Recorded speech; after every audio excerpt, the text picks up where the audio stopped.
Example है 9.6 और NCERT के ये पेज नंबर है 236 पे ये क्वेश्चन अवेलेबल है। क्वेश्चंस में क्या है, a magician during a show makes a glass lens n equal to 1.47 disappear through a liquid. कोई मैजिशियन, कोई जादूगर है, वो जादू अपना दिखाना चाहता है कि वही ग्लास लेंस को वो एक ऐसे लिक्विड में डालता है जिससे वो लिक्विड्स में जाके क्या होता है, डिसअपियर हो जाता है। इट मीन्स उसमें वो दिखाई नहीं हो पड़ता, वो क्या हो जाता है, अदृश्य हो जाता है। इट मीन्स इनविजिबल हो जाता है। तो आपसे पूछा जा रहा है what is the refractive index of the liquid, और नेक्स्ट पूछा जा रहा है could the liquid be water. अब देखिए, आपको एक कंडीशन पता होना चाहिए डिसअपियर के लिए।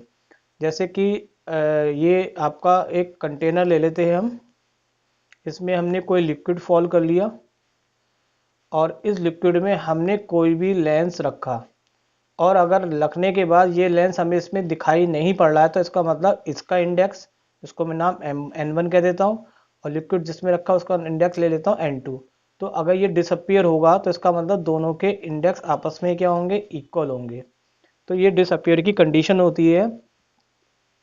कोई भी चीज़ पानी में या लिक्विड में तब डिसअपियर होगी जब ऑब्जेक्ट का रिफ्रैक्टिव इंडेक्स और लिक्विड का refractive index both are equal. उस केस में लेंस क्या हो जाएगा, यहाँ पे डिसअपियर हो जाएगा। तो मैंने यही चीज़ लिखी है। कंडीशन क्या है आपकी, एक बार मैं पढ़ के भी बता देता हूँ। Condition for lens disappear in liquid is that both lens और liquid have the same refractive index. अब देखिए, आपको रिफ्रैक्टिव इंडेक्स किसका पूछ रहा है, लिक्विड का।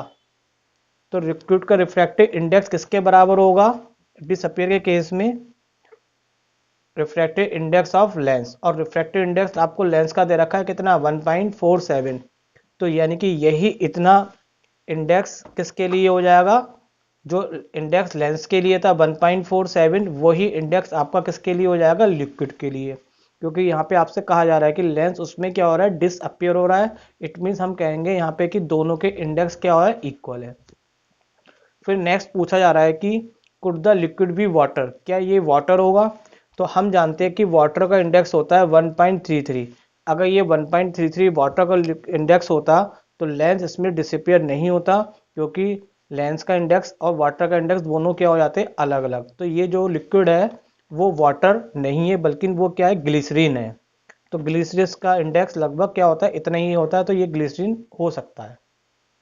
अब इसी में क्वेश्चन में एक चीज और मैं आपको बता देता हूं कि यहाँ पे ये पूछ सकता है कि जो लेंस है वो डिसअपियर तो हो गया, लेकिन ये लेंस किसकी तरह बिहेव कर रहा है। तो इसमें तो क्वेश्चन में नहीं पूछ रहा है, लेकिन मैं आपको इसमें समझा देता हूँ कि क्वेश्चन बहुत इंपॉर्टेंट है। तो ये भी आ सकता है कि लेंस का बिहेवियर किस टाइप का होगा। तो उसके लिए देखिए, हम यहाँ पे लेंस मेकर फॉर्मूला यूज करते हैं n-1 1/r1 -1/r2।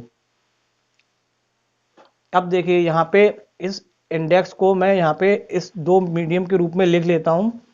तो n की जगह हमने लिख लिया, इस रिफ्रैक्टिव इंडेक्स को ब्रेक करके हमने लिख लिया n2/n1। और n1 n2 आपस में क्या है, इक्वल है। तो हमने यहाँ पे n2 की जगह भी n लिखा और n1 की जगह भी n लिखा।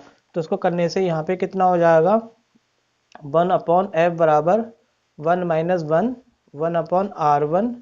-1/r1 और ये टर्म जीरो हो जाएगी, और जीरो होके पूरा आंसर जीरो कर देगी। और जीरो का रेसिप्रोकल क्या होता है आपका, इन्फिनिटी।